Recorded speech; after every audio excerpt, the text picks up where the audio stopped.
In the beautiful village of Zuwala, where the air always smelled of fresh earth and the birds sang songs at sunrise, lived a young woman named Samah.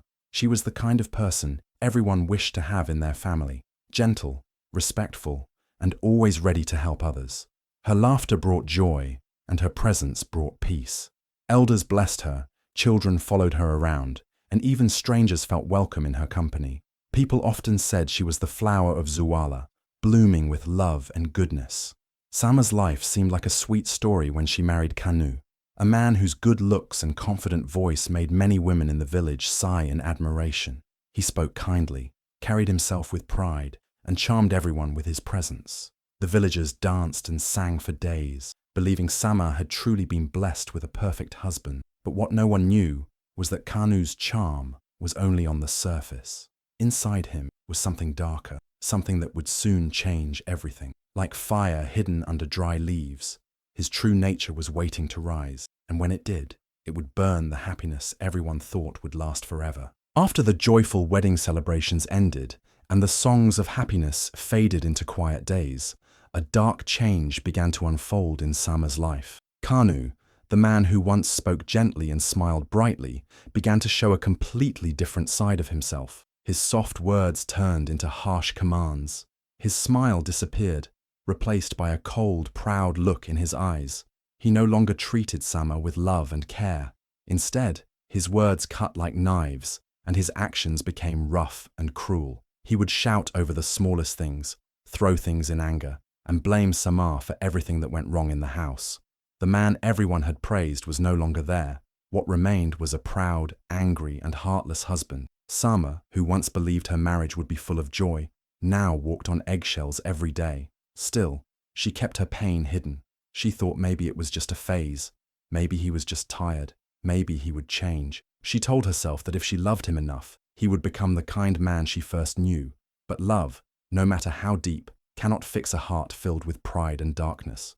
Kanu no longer cared about her feelings. He would speak to her like she was a servant, not a wife. Sometimes he wouldn't even speak at all, just glare at her, like her very presence irritated him. And yet, Samah remained quiet. Even when his voice thundered through the house, even when his hand raised in anger, she said nothing. She carried his child in her womb and hoped that one day he would change for the sake of the baby. She smiled in front of others, hiding her pain behind tired eyes and a trembling heart. Her silence was not weakness, it was hope. She wanted to protect her child from stress and protect her husband from shame, but no one knew the battles she was fighting inside. The villagers began to notice that something was wrong. The light in Samah's eyes was dimming. Her laughter had vanished. Her steps had become slower, heavier. The same woman who once glowed with joy now looked like a shadow of herself. Whispers started to rise among the villagers. Women who passed by her house heard shouting. Some saw bruises on her arms. The elders, wise and quiet, watched in silence, shaking their heads. They knew what was happening, but no one dared to interfere. In Zuwala, some believed a wife must endure all for the sake of peace. But even peace comes at a price. And still, through all the pain and humiliation, Samah defended Kanu. When others asked if she was okay, she forced a smile and said, "I'm fine." When someone hinted that Kanu was not treating her right, she quickly changed the subject. She wanted to believe that the man she married still lived somewhere inside him. She wanted to protect the name of her husband, even as he broke her spirit day by day. Pregnant and fragile, Samah continued to live under the same roof as a man who no longer saw her worth. But fate was watching. The spirits of Zuwala were watching. And while Kanu walked proudly, believing no one could challenge him, destiny had already begun preparing a lesson he would never forget. Each morning, Samah would quietly slip away from the house and walk to the edge of the Rukani River, her favorite place since childhood. There, with the soft breeze touching her skin and the gentle sound of water flowing beside her, she found a moment of peace, a small escape from the storm inside her home. She would sit beneath the shade of the old baobab tree, resting her hands gently on her round belly, and whisper softly to the child growing inside her. Her voice was filled with love, even though her heart carried so much pain. She would often speak words only the wind could hear. "My child," she'd say with tears in her eyes, "you are my hope. You are the light in my darkness.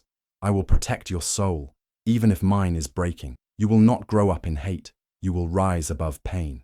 These quiet moments by the river became her secret strength. No matter how cruel Kanu became, no matter how heavy her heart felt, Samah would return to the Rukani River to remind herself of the life she was carrying, a life worth fighting for. Though bruises marked her body and sadness rested behind her tired eyes, Samah refused to let bitterness enter her heart. She still greeted neighbors with soft smiles. She still helped elderly women carry their baskets. Her spirit was hurting, but her kindness never faded. Deep inside her, a silent strength was growing, stronger than pain, stronger than fear. She knew that if she gave in to anger, her child would feel it too. So she fought every day, not with fists or words, but with love, quiet love, silent courage. But fate has a way of turning silence into screams. One day, as the sun burned high in the sky and the village bustled with daily life, a loud commotion erupted near the market square. Villagers rushed out of their homes to see what was happening. And there, in the open street, stood Kanu, his eyes burning with rage, his voice thundering through the air. He was shouting at Samah, pulling her by the arm. Her clothes were torn, her face filled with fear, but she didn't resist. She stood there, trembling, shielding her belly with both hands, trying to protect the child inside her. But Kanu's fury had no end. In front of everyone, in front of the same people who once danced at their wedding, he raised his hand and struck her. Gasps filled the air. Women covered their mouths in shock. Men froze in disbelief. Children clung to their mothers. No one had ever expected to see such cruelty under the sun of Zuwala, and yet there it was. Samah, the gentle soul of the village, beaten in the street by the very man she once called her love. But even in that moment, Samah didn't scream. She didn't curse. She simply held her belly tighter, eyes full of tears, but also something more, something deep, silent, and unshakable. Strength. That day, the village saw not just her pain, but also the powerful spirit she carried within her, a spirit that would not break, a fire that still burned, quietly, beneath all the suffering. And though Kanu believed he had silenced her forever, he did not know. He had just awakened something that would one day change everything. It was a bright market day in the village of Zuwala. The sun glowed gently over the rooftops. Children ran barefoot in the dust, and the air buzzed with voices of traders, laughter, and bargaining. The scent of roasted maize and fresh herbs filled the air, and women with colorful baskets balanced on their heads moved gracefully between stalls. Everything felt lively, peaceful, just like any other day. But what happened next would stain that day forever in the memory of every soul present. Suddenly, a piercing scream broke through the noise, silencing the laughter and turning heads in every direction. It was the kind of scream that made hearts stop. Then, from between the crowd, came Kanu, his eyes wild with rage, his steps heavy and staggering. His breath smelled of palm wine, and his voice thundered with anger.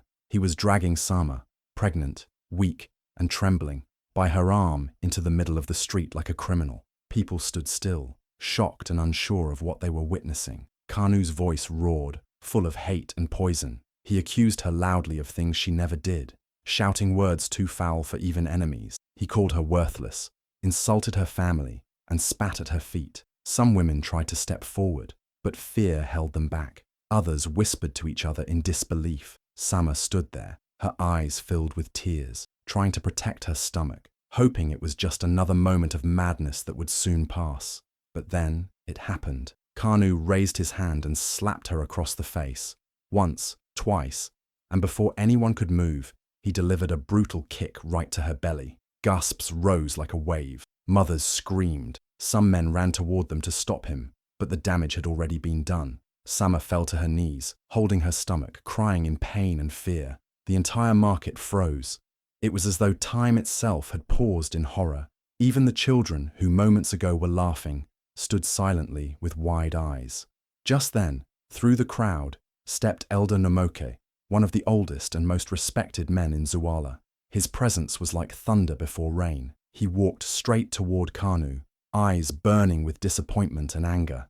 The people made way for him without a word. He looked at Kanu, not with fear, but with the strength of wisdom. "You fool!" Elder Nomoke shouted. "You strike not just a woman, you strike life itself. That child is innocent, and so is the mother who carries it. May the spirits of Zuwala see this day. May they witness your shame." But Kanu, proud and blinded by his anger, only laughed. He didn't care about curses or spirits. He turned his back on the elder and walked away, still muttering cruel words. What he didn't know was that his laughter had sealed his fate, because in Zuwala, when a curse is spoken from the heart of an elder, and when the spirits are watching, it always finds its way. That day, Kanu thought he had broken Samah. He thought he had won, but destiny had already begun writing the story of his downfall. The same child he tried to destroy would one day rise, not just to survive, but to become the very fire that would bring him to his knees. That evening, after the horror of what happened in the marketplace, a heavy silence fell over the village of Zuwala. The news of Kanu's violent act spread quickly, like fire through dry grass. No one spoke loudly, but everyone was talking. Eyes were filled with fear and hearts weighed with anger. The elders, the most respected voices in the village, could not remain silent. A sacred meeting was called under the great fig tree near the village shrine, where generations had gathered for wisdom and justice. The council of elders sat in a circle, their faces grim. Elder Namoke, wise and deeply respected, rose to speak. His voice was calm but firm, echoing through the night air. "Bring Kanu," he commanded. Kanu arrived, shoulders high and pride glowing on his face, as if he had done nothing wrong. He stood in front of the council, arrogant and unbothered, even as villagers gathered at a distance to watch quietly. Elder Namoki stepped forward, his eyes piercing straight into Kanu's soul. "Kanu," he said slowly, "what you did today was not only an abomination, it was a curse upon your own blood. You struck your wife, who carries life within her. The spirits of Zuwala do not sleep. They have seen it all. They do not forgive such evil easily. You must repent. You must kneel and ask for mercy before the earth itself takes revenge." But Kanu only laughed. With no shame, he spat on the ground in front of the elders. "I fear no spirits," he shouted, his voice proud and loud. "I am a man. I rule my house, and no old man or spirit can tell me how to live." A cold wind passed through the gathering, and everyone felt it. Something had shifted. Even the animals nearby grew restless. And though the sky was clear, thunder suddenly rumbled in the distance. The villagers looked up. There were no clouds, no sign of rain. Yet the thunder came again, louder this time. It was as if the spirits were answering. That same night, as the village held its breath in fear of what was to come, Samah's pain began. Her body, still bruised and weak from the beating, trembled with early labor. It was too soon. Her time had not yet come, but the child inside her was determined to enter the world. Samah cried in pain, her hands gripping tightly onto the sheets. Some women from the village came to help her, tears in their eyes as they saw her condition. But Samah didn't complain. Even through her pain, she held strength in her soul. Hours passed, and finally, a cry broke through the night air, the cry of a baby boy. He was small, but his voice was loud and fierce, as if he had carried the thunder with him from the heavens. The women looked at each other, stunned by the strange power in his cry, and when they placed him in Samah's arms, she smiled softly and whispered, "Nyoma, child of thunder." From that moment, everyone knew this child was no ordinary baby. He was born not just from pain, but from prophecy. And while Kanu slept in pride and ignorance, he had no idea that the very child he tried to destroy had now become the spirit's answer to his cruelty, and would one day bring the storm he thought would never come. Nyoma's birth was unlike any other in the history of Zuwala. As the first light of dawn touched the village rooftops, strange clouds still hovered above, and the rumble of thunder echoed softly through the hills. Though the sky remained clear, it was as if the heavens had not yet finished speaking. Samah, though weak from the beating and the difficult birth, held her newborn son in her arms. Her eyes were tired but full of wonder. The child was quiet, unusually calm. He didn't cry like most newborns. He only stared, wide-eyed and still, as if studying the world for the first time, or perhaps remembering a world he had left behind. The midwives exchanged uneasy glances. Then, old Healer Fowler entered the room, her steps slow, her eyes sharp with wisdom gathered through many seasons. As she looked at the baby, she froze. Her wrinkled fingers gently turned the baby's tiny hand. On his palm was a strange mark, shaped like a serpent's eye, dark and mysterious, unlike anything anyone had ever seen. Gasps filled the small hut. Fowler's voice trembled as she spoke. "This child," she whispered, "carries something ancient, something beyond our understanding. His spirit is older than this village, older than the hills, Samah looked down at her son and felt a strange warmth in her chest. She didn't fear him. She felt peace. She pulled him close and whispered softly into his ear, "Live, my son. Grow strong. Become what your father could never be. You are not cursed. You are chosen." But outside, the story was different. Kanu stood in the doorway, watching them coldly. His eyes didn't soften at the sight of his newborn child. Instead, he stared with bitterness and fear. To him, the mark on Nyoma's hand was not a sign of mystery. It was a curse, a punishment from the spirits he had mocked. His heart, already darkened by pride and violence, now burned with hatred toward the child he had never wanted. He didn't step forward. He didn't hold the boy. He simply turned away and muttered to himself, "This boy is not mine. He brings nothing but bad omen. I will not raise a cursed child." Samah heard him, but she said nothing. Her tears were dry now. Her strength had become quiet and deep, like a river under stone. She knew in that moment that she was truly alone, but she also knew she had something greater than any man's love. She had Nyoma, and Nyoma, whether cursed or chosen, was her purpose now. Kanu left the house that night and didn't return. Some say he went to drink. Others say he wandered into the dark forests to escape his guilt. But what everyone knew was this: he had abandoned them. And yet, despite the cruelty and fear, something sacred had been born. A child like no other. A child who carried the echo of thunder in his silence. A child whose eyes held ancient wisdom. A child whose story was only beginning, and whose presence would one day shake the very ground that his father walked on. Years passed quietly, but Nyoma's presence was anything but ordinary. From the moment he began to speak, it was clear he was different. His voice was soft yet powerful, and his eyes always seemed to look beyond what others could see. He grew taller and stronger with each season, but it wasn't just his body that was growing, it was his spirit. People in the village started noticing strange, yet beautiful things about him. When Nyoma walked through the forest, the wind would whisper through the trees, almost like it was greeting him. Birds would perch on his shoulders and sing to him. Injured animals found their way to him, and with just a touch of his hands, they would begin to heal.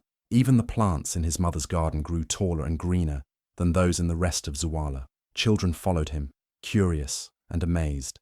The elders watched him silently, whispering among themselves. And slowly, what was once fear began to change into something else: wonder. One day, old Fola, now walking slowly with a stick, stood before the villagers in the gathering square. Her voice, though old, was steady and filled with truth. "This child is not ordinary," she said. "He carries the spirit's breath. He is the vessel of the ancients. Protect him, or suffer the wrath of the spirits." From that day, the people looked at Nyoma with respect. They greeted him with lowered eyes. They left gifts outside Samah's hut: calabashes of honey, woven mats, fruits from distant lands. They didn't worship him, but they feared the power he carried within. But not everyone was pleased. Kanu, now a broken man, watched from a distance. He had become a shadow of the proud, arrogant man he once was. His wealth had disappeared, his name lost in shame. He had remarried a woman named Balita, loud and greedy, who insulted him daily for his uselessness. She had no respect for him, and no love either. She often mocked him for abandoning Samah and Nyoma. "You left a woman of gold and a child of power for dust and disgrace," she would laugh. "You are a man who curses his own destiny." Kanu boiled in silence, but deep down, he knew she was right. Still, Nyoma, now a tall boy with calm strength, never spoke badly of his father. He would pass Kanu in the village, bow his head respectfully, and continue walking. He held no hatred in his heart. He simply understood.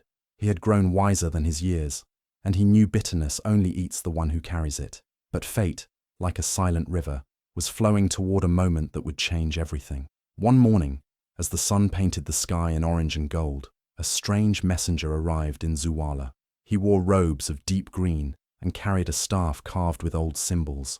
He came from a distant land, speaking of visions and a rising darkness. He said a chosen one would rise and bring balance. And as he looked into Nyoma's eyes, he smiled softly. "The circle is not yet complete," he said, "but soon it will be." And from that moment, everyone knew. The boy with the spirit's gift was no longer just a child. He was the storm that destiny had been waiting for. Kanu's fall was slow at first, like the wind before a storm, barely noticed, yet full of warning. His once thriving crops began to wither under the sun. The green leaves turned brown, the soil cracked, and no amount of water could save them. His goats, once fat and lively, grew weak and died one after another. Their bodies found lifeless, without explanation. People whispered about curses. Some said the spirits were angry. Others said it was karma catching up. Kanu tried to ignore it. He blamed the weather, the soil, even the gods. But deep inside, fear had begun to grow like a shadow in his heart. Then the nightmares began. Every night, Kanu screamed in his sleep. He would wake up drenched in sweat, eyes wide with terror. He claimed to see dark figures standing by his bed, whispering, laughing, pointing at him. He started hearing voices during the day too, soft murmurs no one else could hear. He walked through the village muttering to himself, his eyes darting around like a hunted man. People started avoiding him. Children hid when he passed. Even Balita, his loud and greedy wife, grew frightened. She began sleeping in a separate room, clutching charms and calling on local healers. But nothing helped. One day, in a fit of madness, Kanu stormed towards Samah's house. His eyes were wild, his body shaking. He shouted terrible things, blaming her and Nyoma for all his misfortune. "Witches!" he roared. "You cursed my life. You brought this darkness upon me." He raised his hand again, trying to strike Samah like he once had. But before his hand could even reach her, Nyoma stepped forward, calm, tall, and unmoved. "You will not touch her again," Nyoma said, his voice low but powerful. "The spirits you mocked now walk with me." There was no anger in Nyoma's voice, only truth. It was as though the wind itself paused to listen. Kanu's hand froze in the air, his legs gave way, and suddenly he dropped to the ground, shaking and sobbing like a helpless child. He clutched his head, crying, begging unseen shadows to leave him alone. His voice cracked in fear, no longer the voice of a man, but of someone lost to madness. The villagers gathered silently. No one said a word. They all watched as the mighty man who once ruled with pride now lay broken in the dust. No one dared to help him. No one dared to speak. Balita, terrified and ashamed, packed her things and disappeared from the village that same night. She left Kanu behind, alone, broken, and lost in his madness. He was no longer a husband, a father, or a man of respect. He was just a haunted soul, talking to shadows, feared by all. His once proud hut became a place of silence and whispers. No one dared enter. Some said his laughter echoed at night. Others claimed they saw him talking to empty corners. Whatever truth lay behind the stories, one thing was clear. Kanu's downfall had begun the moment he raised his hand against the innocent, and now he was living with the curse he created himself. Nyoma grew tall and strong, but it wasn't just his body that became powerful. It was his heart, his spirit, and his wisdom. He walked like a man born of light and spoke with the calmness of the river. People from faraway villages came to hear his words, to seek his healing hands, and to witness the gift he carried from the spirits. They called him the one who listens to the wind, for he always knew what people needed before they even spoke. He never used his strength to boast. Instead, he used it to protect the weak, to heal the sick, and to comfort the broken. With his mother by his side, Nyoma built a sanctuary in the heart of Zuwala, a place where women who had been beaten, rejected, or mistreated could find peace and shelter. He taught the children lessons of kindness and wisdom. Under the shade of the great baobab tree, he turned pain into purpose, and Zuwala became a land of healing and hope. His story spread beyond the rivers and hills. People sang songs of the boy born in thunder, the child who carried the mark of the serpent's eye, the healer who came from sorrow but rose like a king. Nyoma had become a legend, not because of magic, but because he chose love over hate, forgiveness over vengeance, and light over darkness. One quiet afternoon, after teaching a group of young boys how to plant healing herbs, Nyoma walked alone to the edge of the village. There, hidden beneath a cloak of overgrown vines and rotting wood, stood his father's old hut. The once proud house now looked like a forgotten grave. The roof sagged, the walls were cracked, the door creaked in the wind like a whisper from the past. Inside, Kanu lay on a mat, frail and withered, his eyes clouded with blindness.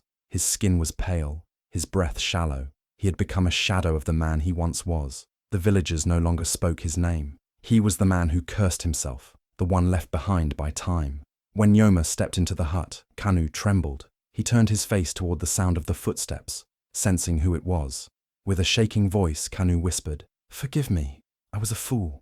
I was blind even before my eyes failed me. Nyoma stood silently for a moment, looking at the man who had once caused his mother so much pain, who had tried to destroy him before he was even born. But there was no anger in his heart, only truth. I do not hate you, Nyoma said gently, but the pain you caused still lives in the wind. You beat a woman who carried a king. Kanu's lips quivered. His eyes, though blind, filled with tears. He wept, not just from regret, but from the weight of what he had lost. A son who had become greater than he ever dreamed to be. A legacy he had tried to destroy, but could never stop. But forgiveness cannot always undo damage, and sometimes sorrow comes too late. Nyoma turned and walked away, leaving behind the broken man and the broken past. And the wind, gentle and steady, carried his footsteps like a song, whispering to the world that strength is not in fists, but in forgiveness, and that those who harm the innocent will one day kneel before the ones they try to break. Kanu's end was as bitter as his deeds. He died alone in the same broken hut where he had once roared with pride. No family surrounded him. No friends wept for him. He spent his final days whispering to the shadows, hoping for forgiveness, but the shadows gave him no answers. The village didn't mourn him. His grave was marked by nothing more than rough stones, silent reminders of a man who chose cruelty over love, pride over peace. But while Kanu faded into silence, Samah rose into light. The woman who once walked with bruises on her skin and sorrow in her eyes, now walked tall, with dignity. She became a symbol of strength in Zuwala, a woman who endured pain without losing her heart, who raised a child of greatness despite being broken. The people no longer saw her as a victim. They called her Mother of the Spirit Blessed. Women from all corners of the land came to hear her speak, to hold her hands, to sit by her feet, and listen to her story of survival and strength. Nyoma, now a man of wisdom and honor, looked at his mother with pride burning in his heart. He knew her strength had shaped him. Her tears had watered the roots of his destiny. In a grand village ceremony, he made an unforgettable announcement. He renamed the village. No longer would it be called Zuwala. From that day forward, it would be known as Samaru, land of Samah. The villagers cheered. Drums echoed through the hills. Dancers filled the streets. The woman who was once beaten in front of them was now being honored before them. She became the living proof that pain does not define a person. How they rise from it does. And so, the tale of Samah and Nyoma became a legend passed from mouth to mouth, from generation to generation. It taught the world a lesson that pierced every heart. Never destroy a woman carrying a child, for within her may lie the spirit of your judgment. Samah's story was not just about survival. It was about transformation. It was about how, even in the darkest soil, a seed of greatness can grow. It was about how one woman's strength became the root of a legacy that shook the heavens. Kanu was forgotten, but Samah's name lived on, etched in every corner of Samaru, spoken in every song of praise, and carried in every heart that dared to rise above pain. If this story touched your heart, then remember, there are countless women like Samah in this world, silently carrying pain, yet rising with strength that can shake the heavens. Samah's journey reminds us that no matter how cruel life may seem, there is always hope, there is always light, and there is always redemption. Her pain became power, her tears gave birth to a legend, and her name, once whispered in sorrow, is now sung in glory. So, what lesson did you take from this story? Drop your thoughts in the comments. We'd love to hear your voice. Share this story with someone who needs to be reminded that no one can dim the light of a strong heart. Let this message reach every corner of the world. And if you want more powerful, emotional, and inspiring stories like this one, don't forget to like the video, share it with your friends, and most importantly, subscribe to our channel so you never miss another heart-touching story. Your support helps us keep telling stories that heal, inspire, and transform. Thank you for watching. See you in the next story.